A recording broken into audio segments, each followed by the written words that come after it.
showed you how large, so longer than the Sphinx in Egypt and longer than a 747 aircraft going that way. So it's quite large. And when people see the size of the Ark, then they start to realize, oh yeah, you can fit a lot in here. And then when they hear, oh, you don't have to do millions of animals because you don't have to bring the sea creatures, you don't have to bring the insects, you just have to bring these land-dependent animals. Then they start to understand, yeah, you can do this, they can fit. And of course they can. The Bible tells us they could, and God's not going to get it wrong. He knows what he's doing. So. Yeah. And it wasn't just a little local flood. If it was, you don't have to build a huge ark. You don't build an ark at all, you just move. Yeah. So the Bible is very clear on this as well, that it was a worldwide event. All right, so we're going to go up to deck 3. So deck 2 was kind of how could they have taken care of everything during the flood? If something broke, how could they feed some of the animals? How could they do this with deck 2? Deck 3, after we get through the living quarters, we're going to go through more of our science and history exhibits that take you from the time of the flood up until the present. Yeah, one of the questions is, did Noah had any idea for how long they will have to stay here? So it's a good question. The Bible does not tell us that. Yeah. So our assumption was they would fill up the ark as full as they could get it with everything and trust that it was going to be enough. Okay. That was our assumption. Of course, God could have given Noah a lot more information than what we actually have because there's very little in there from about how to build the ark. It's just this size, 3 decks, a door in the middle, and pitch it inside and out. And then that's about it. We're approaching the living quarters. The Bible didn't tell us that they had living quarters. Obviously, they stayed somewhere. And I think a lot of people in their mind just think they would have found a spot in the hay to lay down. But they're most likely bringing every one of their possessions, whatever they had before that they wanted to keep, they're going to bring it on. So they actually could have some nice things. And actually, they understood that the world is going to be destroyed. Right. And before that, because of that, they probably wanted to preserve some of the civilization achievements, maybe for them, that they would use it in the future world. Or their own personal belongings that they appreciated. Yeah, so they actually could have some pretty nice living quarters. Yeah. They maybe even would have lived on board the ark for a few years before the flood came. As you're building it, you already have a shelter. Why walk to work every day from your tent? Why not just stay in here? So you're going to see each family member in here, somewhere in the living quarters. We got Japheth and his wife here in this exhibit. And we've given... What we did, we took the traits that we know, the skills that we know that Noah obviously had to build the ark, and we divided those up among his 3 sons, and then we gave their wives complementary personalities that would mesh well with them. Again, that's artistic license. We don't know if they really did that. For example, with Shem, we made him one who is a little bit more spiritually minded, so we have him reading. And if you think we also had him good with like the domestic animals, like sheep and everything. His descendants would be Abraham, Isaac, Jacob, David, people who were also shepherds and also more spiritually minded. And we don't know if that's who he was, but he is a musician. Yeah, we don't know if that was Shem, but we have a rationale as to why we would do it that way. And then let's see. So we'll see his wife over here in the kitchen area preparing a meal, and she's right here. And we do show some plants growing. Now, what we think, remember I mentioned before the possibility maybe the covering would be like this, the animal skins tied together. If you had that, you'd get some light coming through, so maybe some plants that could survive on low light level, but not anything where you're getting huge vegetation. So this would have to be early in the flood. They would bring on some supplies, but eventually the melons and other things, the gourds, they're gonna rot, so you gotta get through them pretty quickly. But yeah, some plants that can survive on low light level, you possibly could grow those during the flood itself. And then a lot of these, quite an engineering to put it all together. Yeah, a lot of this area was inspired by some of our team members took a trip to Morocco while we were in the initial design phases for the flood. So like the oven that you see here was modeled after something they saw there, and actually it won't work here in place, but they designed the pots and everything and tested so that they actually could work. So we really did do a lot of research into it, or the team did. It wasn't just, hey, this looks neat, throw it in here. It was, will this work? Does it make sense? We have somebody who was able to use a loom, our seamstress, Sandy. She made all of their clothing for every character in the ark, and a lot of the different fabrics you see. She was able to use a real working loom and do that. So we've got Ham and his wife there preparing part of the meal as well. And then we're going to see the scene that everybody knows about. We're going to see Noah bringing the dove in with the olive leaf in its mouth. So it's also a reminder about the animal kinds. When you look at that dove, it doesn't look like what we picture a dove. Because usually we think of all white. But a dove and a pigeon belong in the same kind. And so it should also have some of the, perhaps the coloring, but characteristics of a pigeon as well. And it's probably even broader than just the dove and the pigeon. So it's not just the all-white bird that we typically think of in the pictures. So the Bible tells us about that scene, that Noah opened a window, or the window, and of course he let the raven go, and then he also let the dove go out. So in a sense, testing, has the ground dried up yet? And since there were plants growing, it told him that it's almost time. So that's what we see here. And then I don't know that they would have put the aviary in the living quarters. That would have been pretty hard to sleep at night. But this is just the area we put them for. It's not all the birds that would have needed to be on. It's just a representation, kind of like we have with the rest of the animals.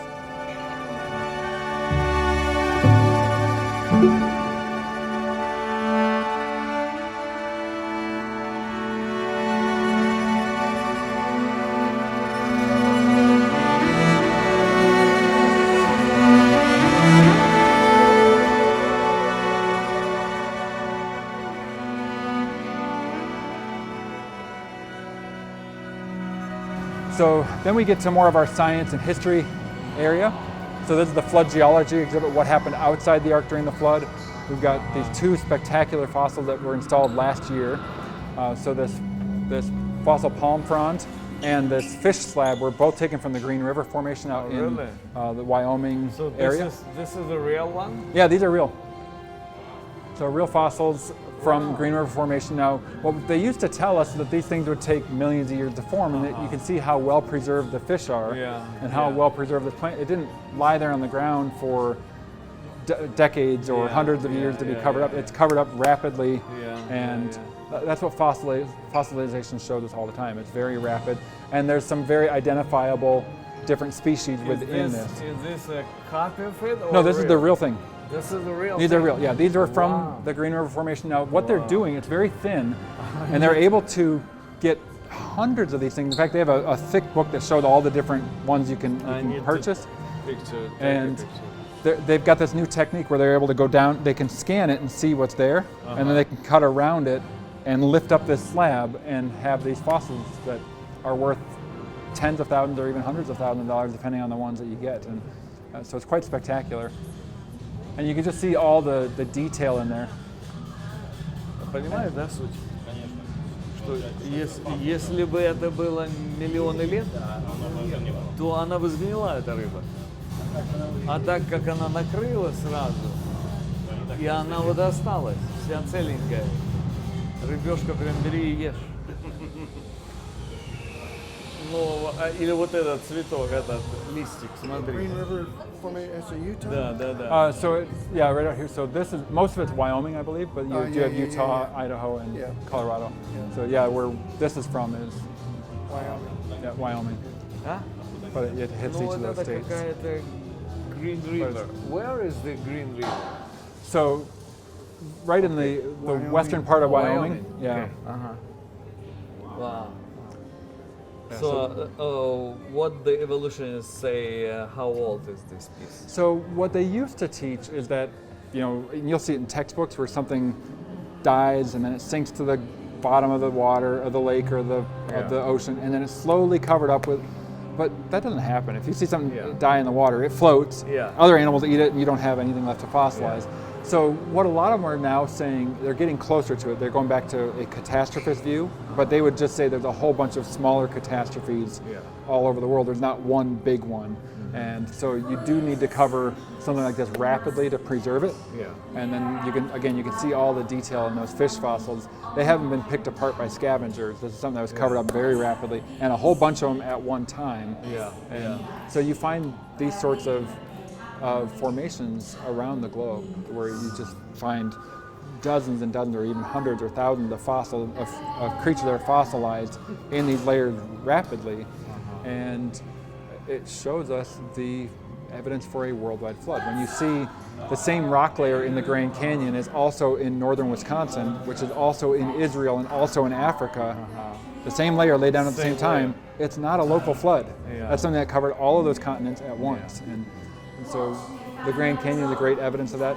These fossils are great evidence of rapid fossilization and consistent with what we would expect given the biblical worldview, inconsistent with a slow and gradual millions of years approach. Yeah, these two pieces probably the most impressive thing here for me. It's just more impressive than the giant in the exhibit? Yeah. Oh, I don't know. Let me get my spear. A little bit more. So we've got another large mural depicting the start of the flood.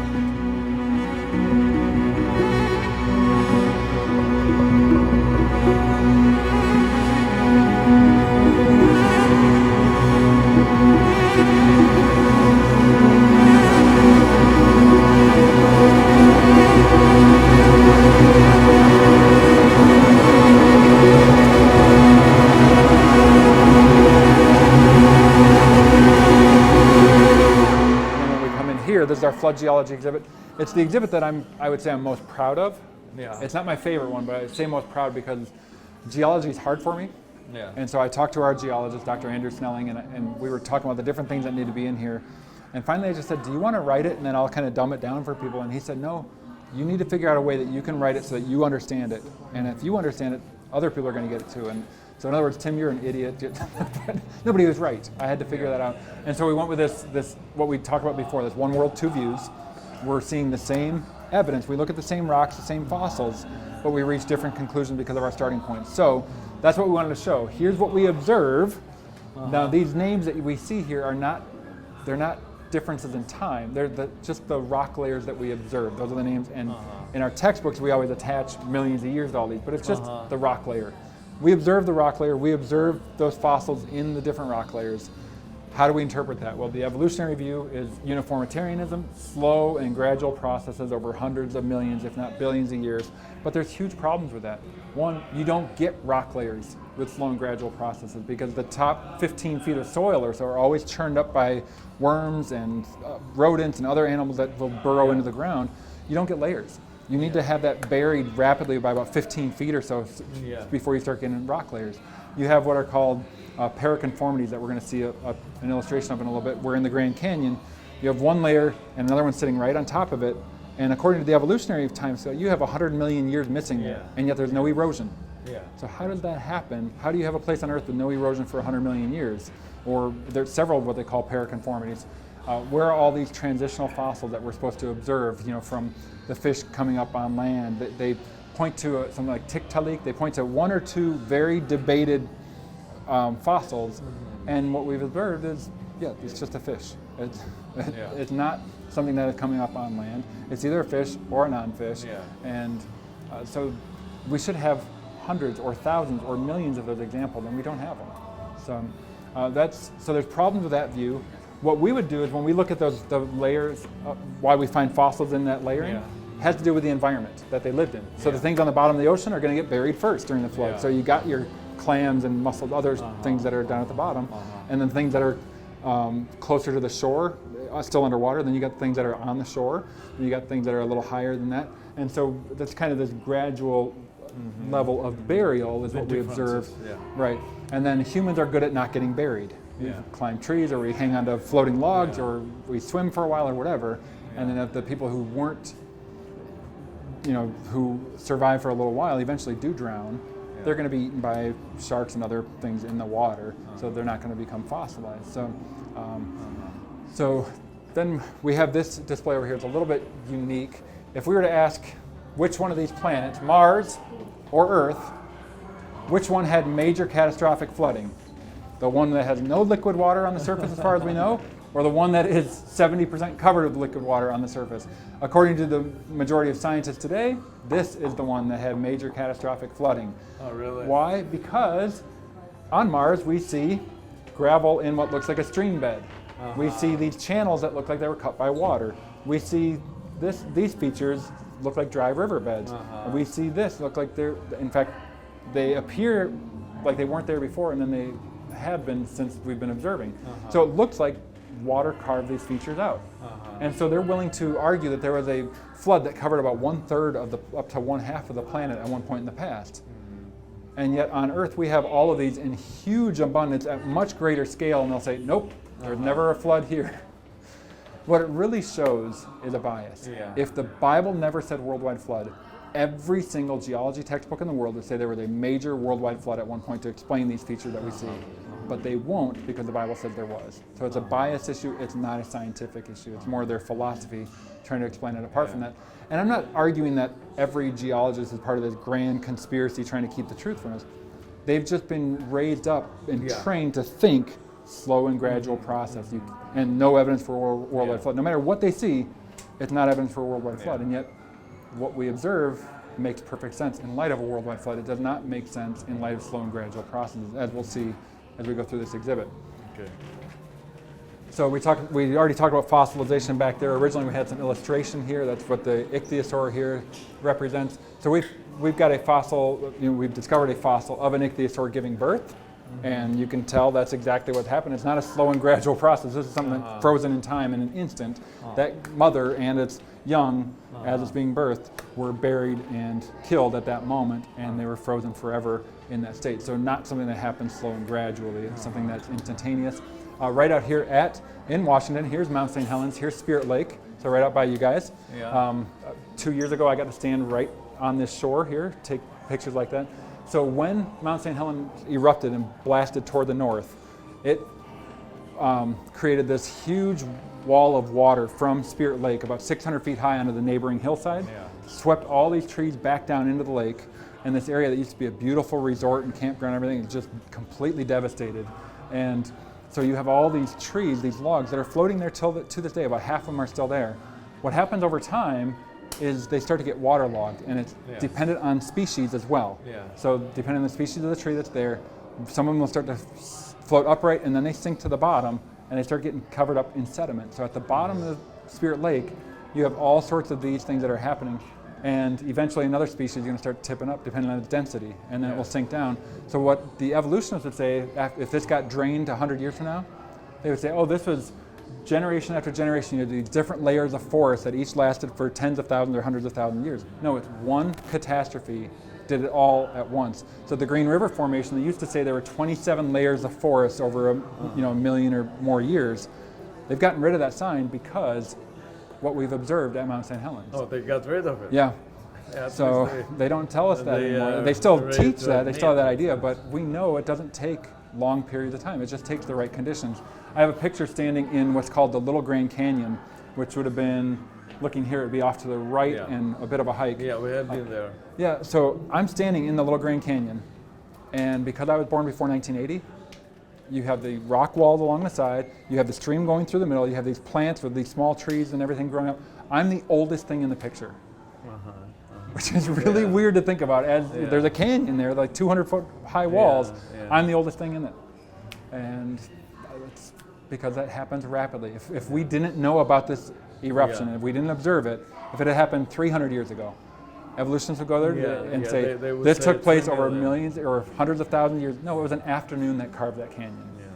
So it's just the right conditions. It's catastrophe. It's not slow and gradual processes over millions of years. And so Mount St. Helens gives us on a very small scale. It's big if you're out there because it covers a large area, but small scale catastrophe shows what a worldwide flood would do. I mentioned paraconformities before. So here you have this layer between the Hermit Shale on the top and the Coconino Sandstone below. That's supposed to be 6 million years of history on that little line right there, but there's no erosion. So where do you get a spot on the Earth that has no wind, no rain, no snow, anything for 6 million years? That doesn't happen. And yet you have a whole bunch of these paraconformities or unconformities in the Grand Canyon. What you should find are some erosional features, and we don't see it. So it shows us that these were laid down rapidly. Another thing that shows the rapid formation of these layers is we have these, what are known as the soft sediment deformation. So here's 2 people for scale. So throughout the Grand Canyon, you have these areas where the rock is just warped. Now, I don't know if you guys are strong enough. If you take a rock and try to bend it, what happens? It breaks, it fractures. It doesn't just bend. Yeah. But for some reason, you have all these layers that are, and you see the scale of these things, are warped and bent like this. Well, how do you explain that? If you're a slow and gradual process and these layers have to form one on top of the other, and then something happens so you get a up warp over here that caused it to bend, all of that's going to crack and fracture, but it didn't. So what that suggested, these were all laid down rapidly. They're still soft when that up warp occurs, and so they bend without all the fracturing and breaking. So what the evolutionists would say is, no. If you have enough heat and pressure, you can bend the rock, and that's true. But it changes the chemical composition of the rock, and you can test that. So several years ago, Dr. Snelling wanted to go out there and get core samples from these areas of the Grand Canyon, and the Park Service refused to grant him permission to do it. Really? Because they knew what he was doing, and they kept saying, no, you can't, we have to do scientific stuff. This is scientific. You're testing the chemical composition of the rocks. How is that not scientific? And then there was one day when Trump was president, he issued a pronouncement about how not just Park Service, but government agencies cannot discriminate against faith-based organizations or anything. The next day, he had his permit. Oh, really? He went in there, got the core samples, and sent them to different labs for testing and everything. And he's already published one of his papers on it, and he's working on some others. The chemical composition has not changed from the layers that are flat right around it. These things were formed rapidly. They were bent while they were still soft. This speaks to rapid deposition, not millions of years over slow and gradual process. The evolutionary view can't explain that. It fits our model perfectly. So that's real science that is consistent with what the Bible tells us. And then we've got another one talking about just the shape of the canyon itself. The fact that you have these really high vertical walls speaks to a very rapid formation of the canyon. So we think that Grand Canyon is basically a breached dam, that you would have these inland lakes or seeds up above, up north of the Grand Canyon, so in Colorado and in Utah, that at some point that broke through and washed out that canyon very, very rapidly. So one other thing from a biblical perspective over on this side, it's a very easy way to understand the problem with trying to add the millions and millions of years to the Bible, which some Christians think, well, we'll just take the billions of years, stick it in there, big deal, right? Well, the Bible tells us that God created man and this whole world, and everything was very good after he made man. Genesis 1:31, God looked at everything he had made, and indeed it was very good. So no death, no suffering, no disease. Man sins and brings death and suffering and disease into the world. Eventually becomes so filled with violence, God sends the flood. And as a result of the flood, most of those fossils we find, those fossil-bearing layers, are part of that flood. But if you add the billions of years to the Bible, you have to put all of this before Adam. And then you have all this death, suffering, disease. God makes Adam and says it's very good. Wait, a world full of death and suffering, disease, cancer, that we find evidence of cancer in some of the dinosaur bones, God called that very good? What kind of God do we have? That doesn't fit his character at all. And then when Adam sins, what happens to the world? Nothing, because it's already filled with thorns and thistles and death and violence, so Adam's sin didn't do anything to the world. And then God sends a mountain-covering flood, but it has to be local according to these people, because a worldwide flood would wipe out all of these layers and lay down new ones. So they have to make it a local flood that covered the mountains, which makes no sense. Or a world, not many people hold this view, thankfully, but in the 1800s there were some people that said maybe it was a worldwide flood that left no evidence. It was a tranquil flood, which is absurd. Everybody knows if there's flooding, it leaves evidence. Look at, sadly, what recently happened in China with the flooding that they're having, and other places around the world that have experienced flooding. It's very powerful, and it leaves a lot of evidence behind. So the biblical view is consistent. It's also consistent with the gospel, because if Adam's sin didn't bring physical death into this world, how come the solution to Adam's sin is the physical death of the Son of God on the cross and the physical bodily resurrection from the grave? So if sin and death have no connection, which is what this means, then the gospel doesn't make sense anymore either. Yes, these people can believe the gospel and be saved, because salvation is contingent upon faith in Christ. And they can believe that and be saved, but why not trust God from the very beginning? Why wait till just the middle of the book? So that's our position here. Okay. All right.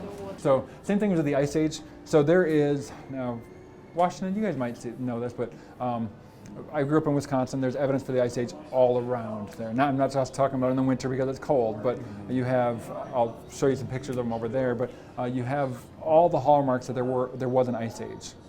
So from a biblical perspective, it never mentions the Ice Age. There's never a verse that says the Ice Age happened here.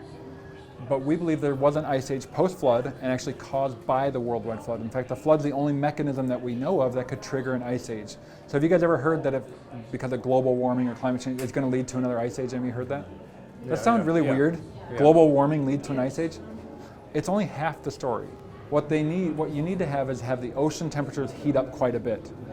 But that's not going to create an Ice Age. That creates a lot more precipitation because you get more evaporation that's going to fall as rainfall because it's warmer, right? So now it's going to be rain, not snow and ice. What you need is warmer ocean temperatures and you need cooler air temperatures over land. Well, how do you get that? Not from global warming. You can get that from a worldwide flood where the fountains of the Great Deep break open, volcanic activity that shoots pollution into the upper atmosphere. It heats up the ocean temperatures quite a bit. And then that pollution in the upper atmosphere blocks the sunlight from hitting the Earth's atmosphere and creates cooler air temperatures over land, not over the ocean, because the air above the ocean is going to be warmed by the ocean water. But when it falls on land, it's going to be falling as snow and ice. And so if you do that decade after decade as things start to normalize, by the time that pollution comes down, you're already going to have a snowpack or an ice pack, and you're going to have an Ice Age.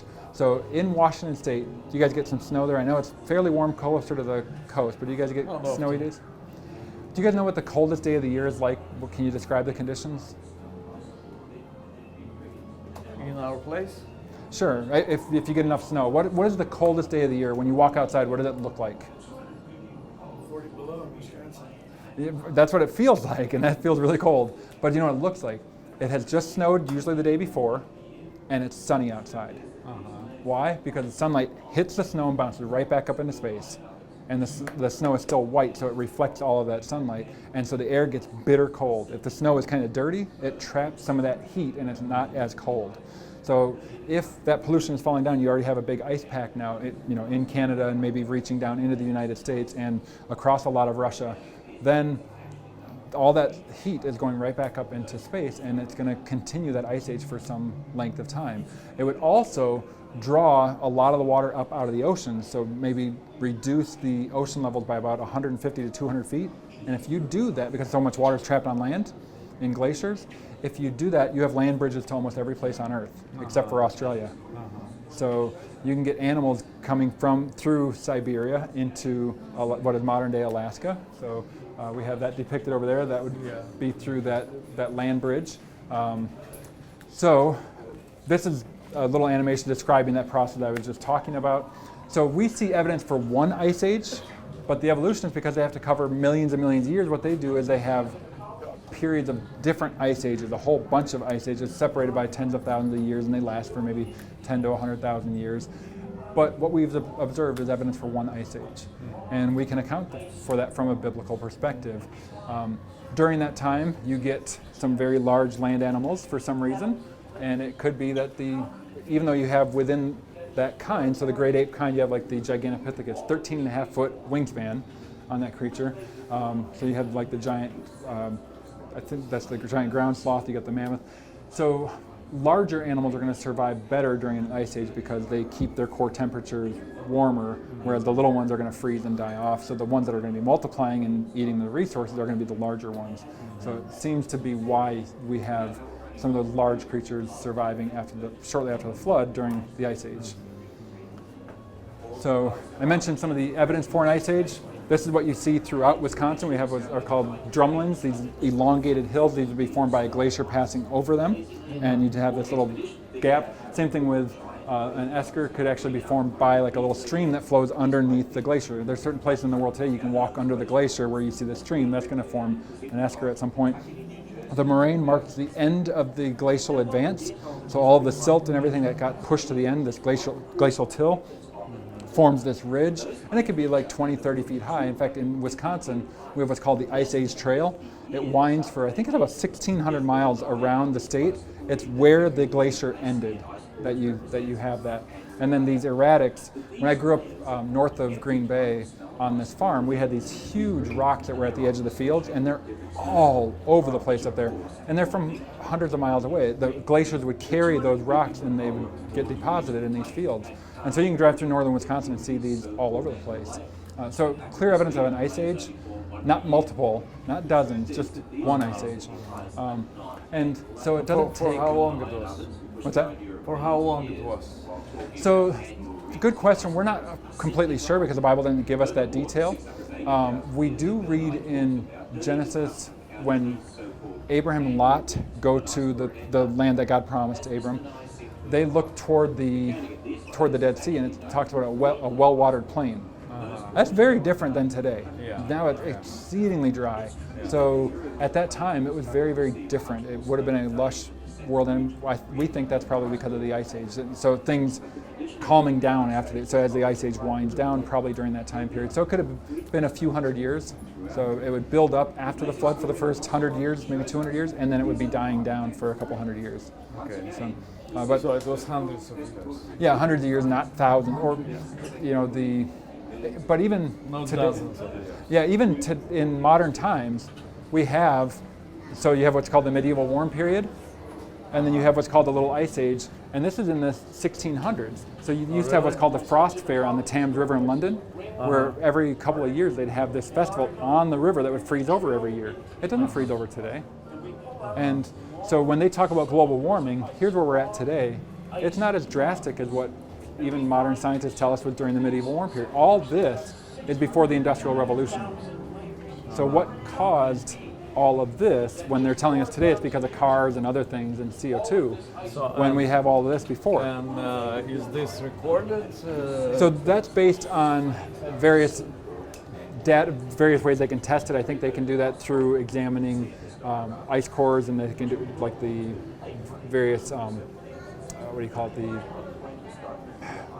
So this is like a general agreement. Yeah, this is from secular scientists saying this, yeah.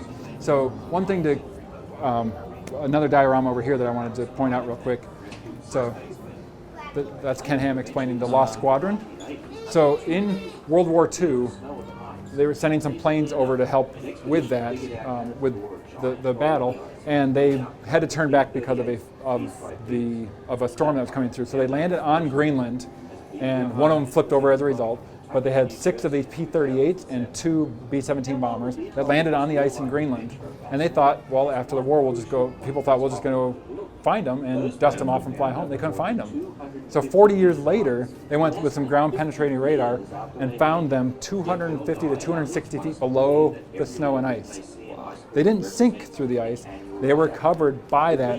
And you had all these layers there. So the evolutionists will tell us each layer is a year. It's a warm period and a cold period. So you get this, what they call these annual rings.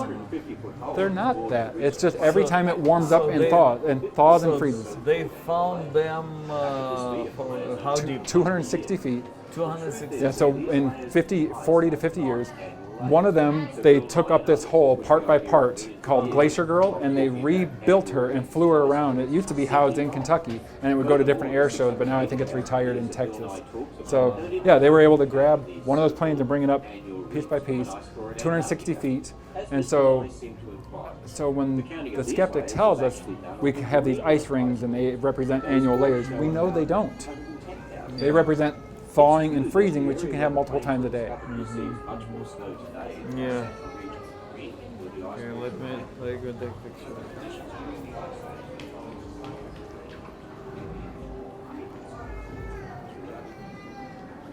Интересная история. Да.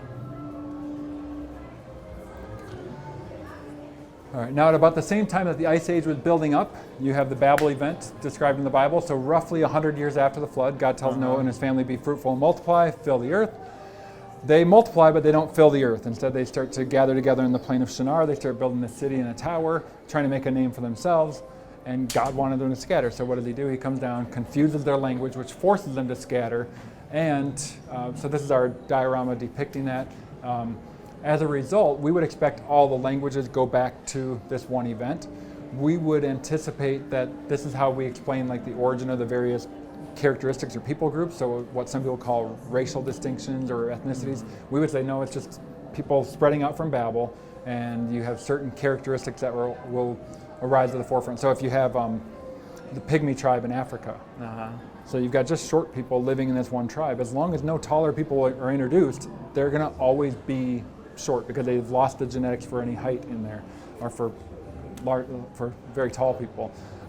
You get the same thing with a taller tribe. You get the same thing with skin tone. You get the same thing with what's called like the eye shape, even though the eye itself is the same, but the eyelid itself is what's different. So what people look at today as racial distinctions, they're just different human characteristics that would arise after Babel, or that would be part of a people group that left Babel, and that became more pronounced during that time. So we would use Babel to explain how we are all one blood, and which again matches what we see through genetics, that we are all human. How would you explain, or how would you envision the difference, racial differences before the flood and after the Babel? Yeah, so we tend to depict, when, like you see our artwork, the different presentation that we have, we tend to think of Adam and Eve as being kind of middle brown, and Noah and his wife as being middle brown, and yes, there could be some diversity within that, but for the most part, middle brown. And you think that the different races existed before the flood? I think you'd have variation, but I think it would be a little bit more homogenous as long as people are together. But if they are spread out and separated from each other, then I think you'll see things becoming more and more pronounced one way or the other, just based on whatever that group had, genetically speaking. But as long as, like today, people are coming back together, we're seeing more and more middle brown people as you have what people will say are mixed marriages, but they're just darker or lighter humans, and their offspring are going to be more middle brown. So you have cases like there's some in the UK where you have mom and dad who both had like a white mom and black dad, or vice versa, and they're middle brown. There are cases where they've had twins. Those two people get married who had that background. One twin is blonde hair, blue eye with very light skin. One twin is very dark hair, curly, brown eyes, very dark skin. They're twins, same mom, same dad, born minutes apart. And it's because the mom and dad had that genetic diversity within them to get anywhere through the spectrum. We think that early on it would have been kind of like that. But as long as most people are middle brown and that's who's marrying, it's going to kind of stay close to that, but you can have some diversity. But once people are scattered and separated from each other into these 70 different family groups, you're going to start seeing different things, and maybe you get some groups that say, hey, most of us are this color, we don't like the ones who are like that, and so they either send them away or kill them off or don't allow them to marry, and eventually it's just going to be this one type. And so you get some of those, what people view as racial distinctions, but it's just humanity not mixing, being separated, and those traits coming to the forefront. So when we look at people from around the world, it's just a reminder of this Babel event, that we are all of one blood, and we all go back to Adam and to Noah, actually technically to Noah's 3 sons and their wives. Everybody goes back to those 3 because Noah and his wife weren't having kids after the flood. So one thing that we do notice, and sadly people have abused other people have used the Bible to push racial ideas by twisting what the Bible says. You know, they'll say like the mark on Cain was the origin of black people, or the curse on Ham, which there was no curse on Ham, it was the curse of Canaan. They'll say this is where black. No, that's not what the Bible says. It never says they got darker skin because of this. It's just, that's an atrocious way to look at Scripture. So anybody who would try to use the Bible to justify what we saw in the American South or throughout Brazil or throughout the Western world in the days of the slave trade, it's just, the Bible does not speak of anything like that. And so the skeptic will often say, well, but the Bible does talk about slavery. You know, like the Israelites were allowed to take slaves. And if you look at how it's described, there, people in the cultures around them had slaves. The Israelites were slaves, and they were treated extremely harshly. God was setting rules. If you do this, you treat them in a humane way. In fact, what I never hear from the skeptic when they talk about this issue, I don't think they even realize there's an entire book of the Bible written to a slave owner, Philemon. And what does Paul tell Onesimus, the slave who ran away from him? Go back to him, and he tells Philemon, treat him as a brother. They never bring that up. They always want to try to equate what the Bible describes with what happened in the American South, and that is not at all what the Bible portrays. So, all right, well, we are getting close to finishing our tour. We've got a few more exhibits. I did mention the number of, you asked me about the number of timbers. There's a signage right there on the right that talks about the amount of lumber in here, the amount of timbers. Let's see, what did I get? 64 of the lodge poles. Okay, good. I got that number right. And 56 that are, I think, on the top deck that are a bit longer. So that's there. And again, another good shot of the entire, or a lot of the ark here. All right, so our Ancient Man exhibit is, again, going to contrast the biblical creation model with the naturalistic evolutionary view. From a biblical perspective, we started off as intelligent beings, and people are still intelligent, even though we don't always act like it. And Adam and Eve didn't always act like it either. So from an evolutionary view, ape-like ancestors who became more and more intelligent. From a biblical perspective, intelligent from the beginning. So this first area is sort of introduce this idea that just because we have advanced technology, because I can pull this out of my pocket and I can look at anything, any news from all over the world right now, it doesn't make me smarter than Isaac Newton. The guy had a math problem, he's like, I'll invent calculus. I'm not going to do that. He invented telescopes, he did all sorts of amazing things. Then he stopped his career about halfway through as a scientist and studied the Bible the rest of his life. So I think he's a lot smarter than I will ever be. But so just because I have better technology does not make me more intelligent. So many people think, oh, they were dumb in the past because they didn't have, no. People were intelligent throughout history, and there have been non-intelligent people throughout history. We have accumulation of knowledge. Yes, and that's what our technology shows, is an accumulation building on the shoulders of giants who have gone before us. And so what we've done is this one world, two views again. From a biblical perspective, intelligent from the beginning. From an evolutionary perspective, up from the apes, from grunts and groans up to language, from simple tools into more complex. But the Bible tells us now people were intelligent from the very beginning. So we talk a little bit about maybe the potential they had technologically. We talk about what the population may have been like before the flood. We really don't know.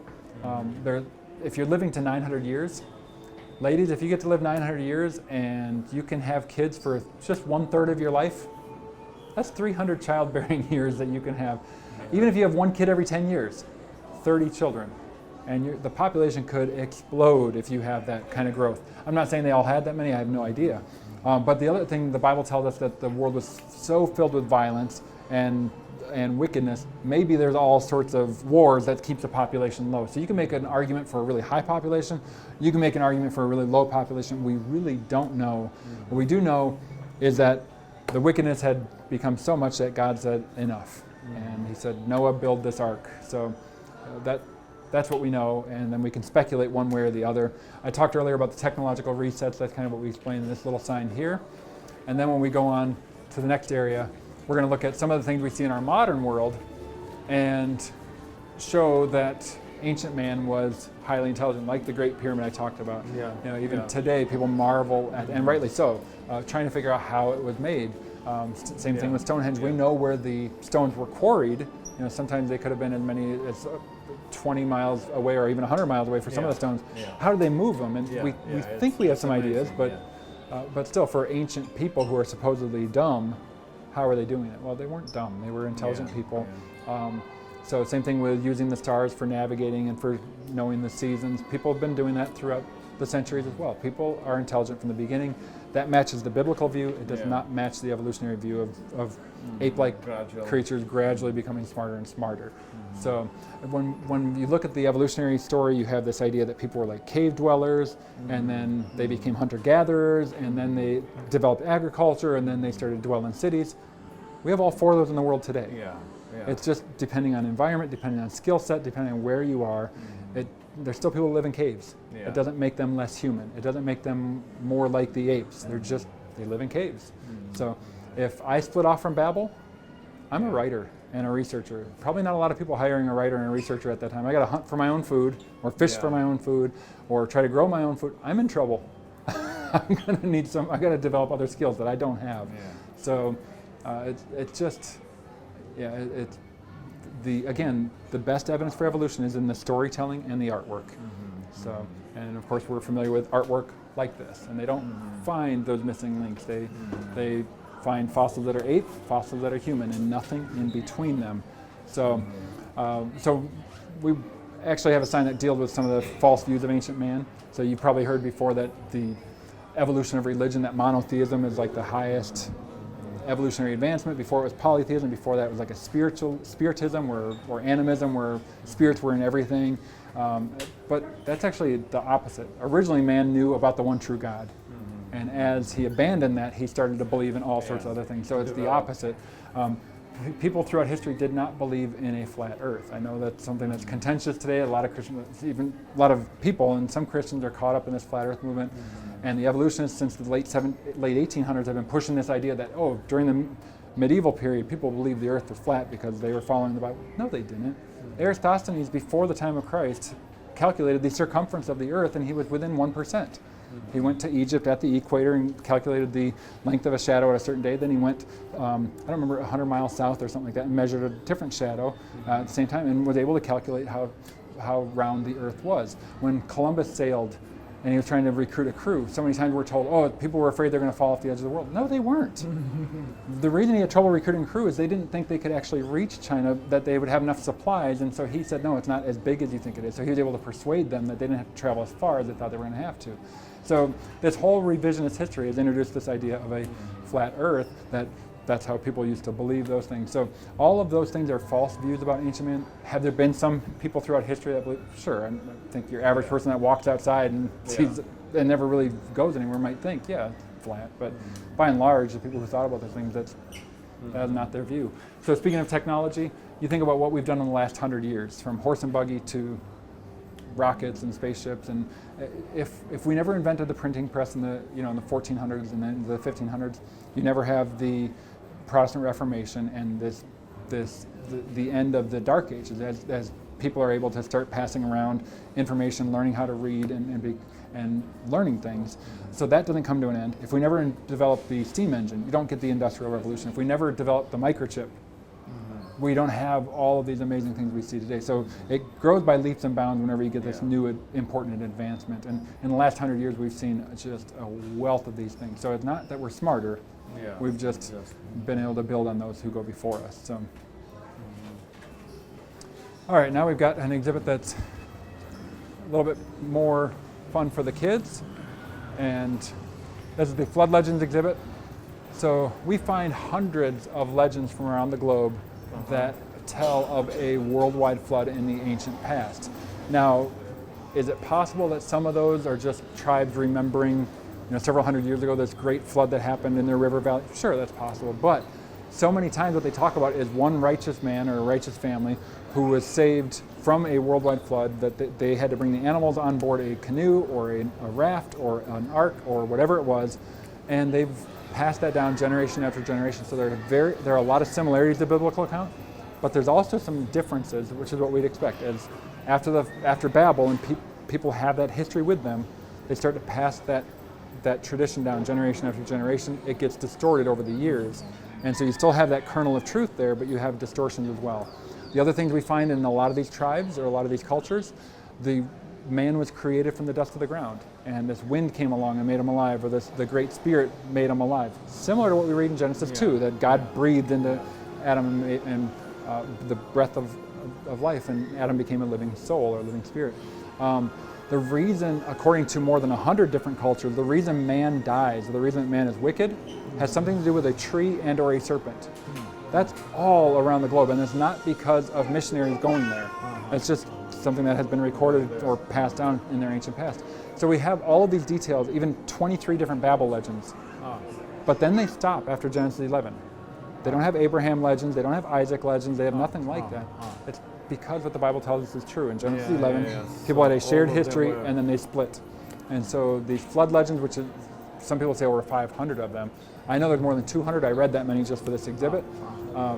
So you can see a lot of the similarities. Sometimes they even talk about a rainbow after the flood. Sometimes they even talk about a sacrifice after the flood. And so you'll see that all around the globe. And one thing that's unique in what we do in this little animation is show that the biblical account is the only one that has a vessel that would actually keep its passengers safe and survive the flood.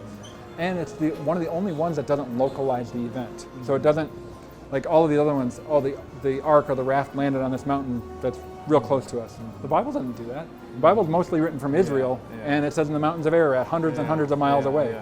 So it doesn't localize the event. And so in a fun way, we kind of show how none of the other rafts or canoes or arks that were in these legends could actually survive it. And the biblical account has if you think about the ark, it's a 6-to-1 proportion, which is what we have in our large ships today.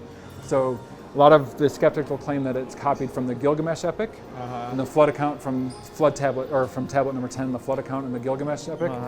It has a large cube for its ark, and it would rock so badly. Now this is a little bit hyper exaggerated, it wouldn't be that fast, but it rocked so badly from side to side, there's no way that you'd stay alive in that.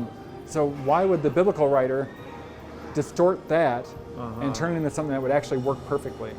Or is Moses actually getting that information directly from God, who's telling the right information that we look at today and say, actually, that's exactly what it would need to be. So we believe that's exactly what happened. All right, then after the flood, we read that that Noah and his family got off the ark after God told them they could exit, and they offered a sacrifice to the Lord, and so that's what's depicted here. In fact, in this piece of art that you can see, nearly every single little detail from Genesis 7 and 8, and even into 9 are on there. So you got the 40 days and nights of the rainfall depicted on the top there. You got summer, winter, seed time, when God said that those things are going to remain until He brings it to an end. So you have this sacrifice that's depicted there, and during this covenant that God makes with Noah, He says He's never going to flood the world again and destroy all life that way. He talks again about how man is still made in God's image. So sometimes people will say, well, only Adam and Eve were made in God's image, and then Adam's son was in Adam's image. But the Bible tells us even after the flood, man is still made in God's image. James speaks about how that people are made in God's image. So that is something that is still around today. God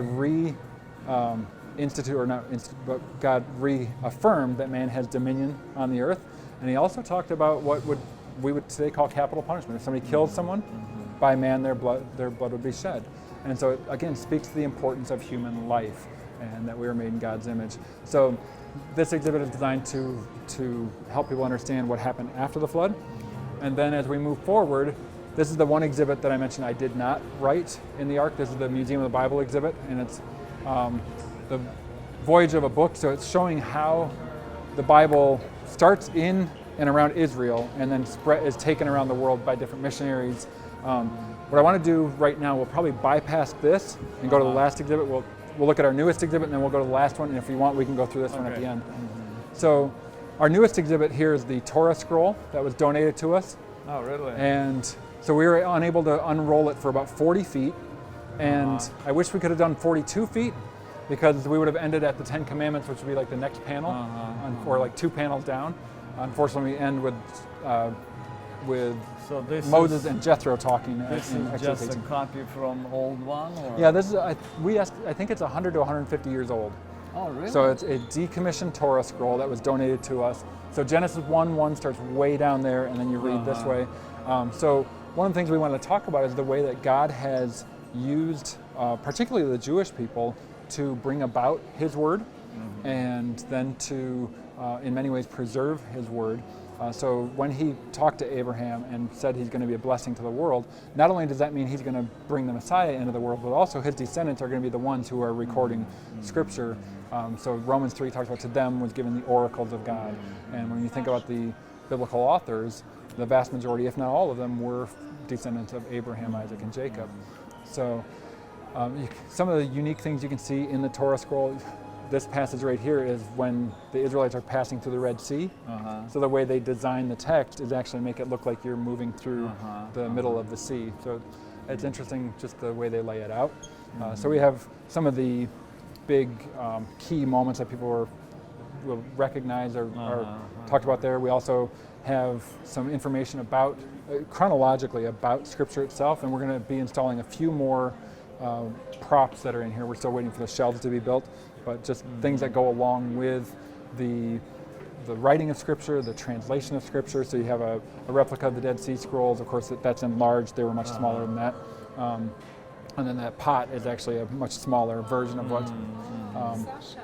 So then you have different types of writing material, and a codex. Actually, believe it or not, in the 2nd century, Christians were at the top of the technological world. We were the ones using codices, books, whereas everybody else is using a scroll, and Christians are walking, hey, this is the way we can put a whole bunch of our scrolls into one little thing.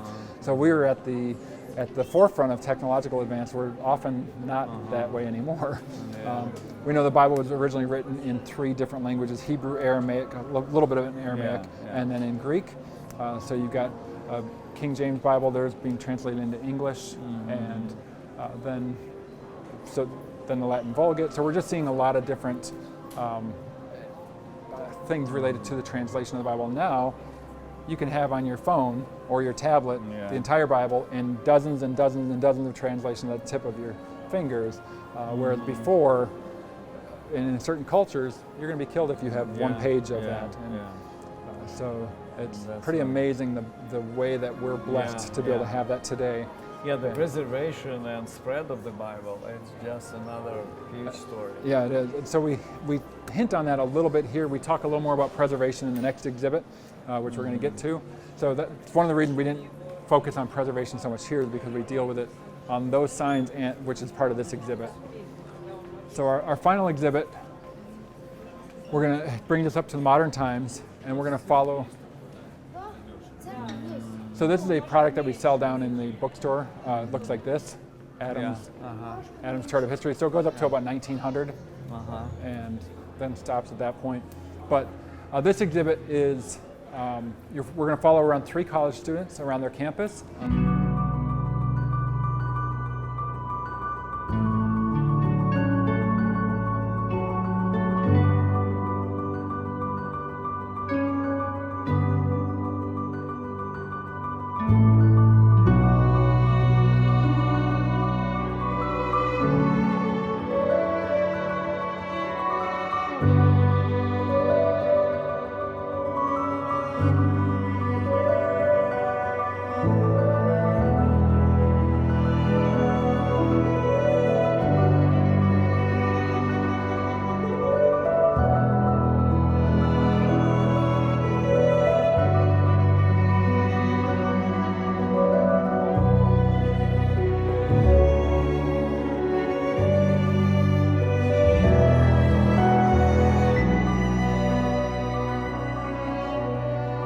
Beginning with the door of the Ark, we've got Noah's family going through there. It's a picture of what's going to happen. So yes, they were spared from the flood. They didn't drown in the flood, but it doesn't mean they were saved eternally.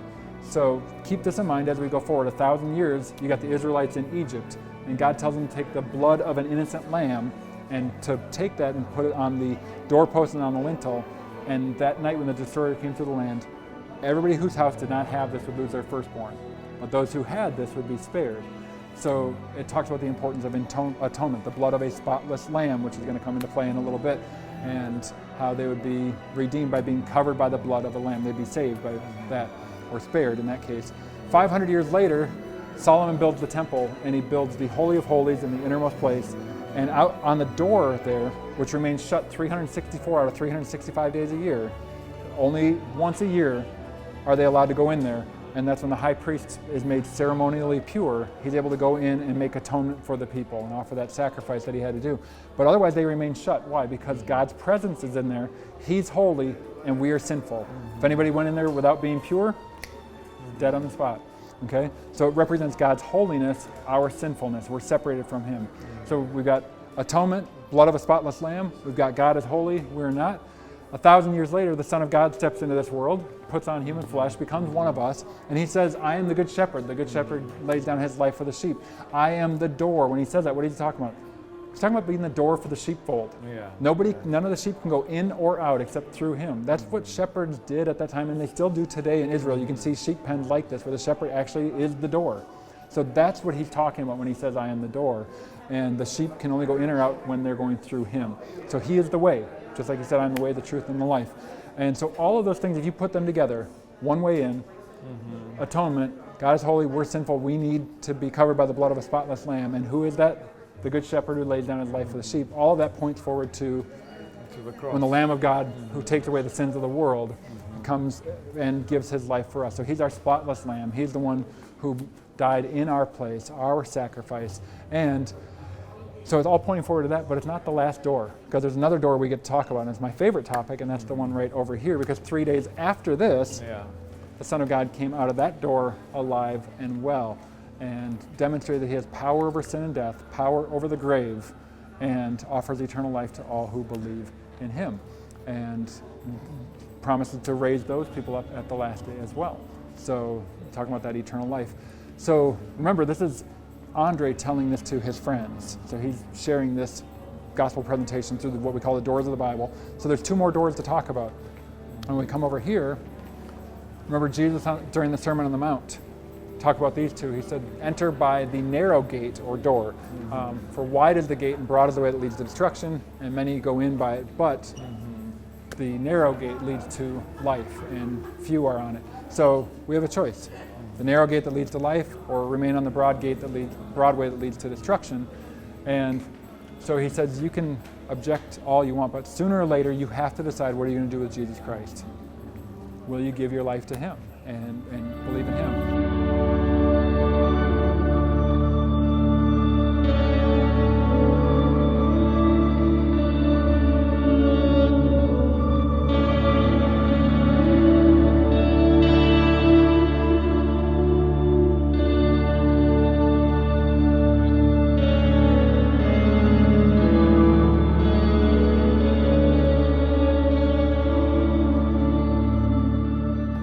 We haven't explained to the skeptic who the creator is, we haven't done our job.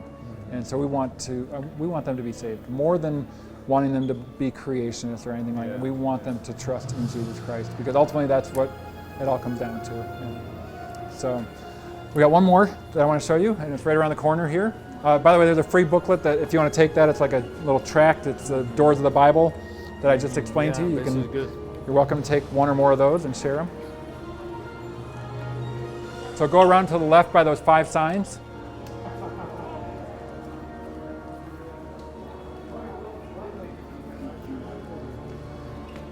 All right, so I'll stand over here and you guys can gather and look at these. But so talking about how the Bible's been preserved, how it's unique. So a lot of things that we talked about in the exhibit that are kind of hinted at, we go into a little more detail here, like the prophecies.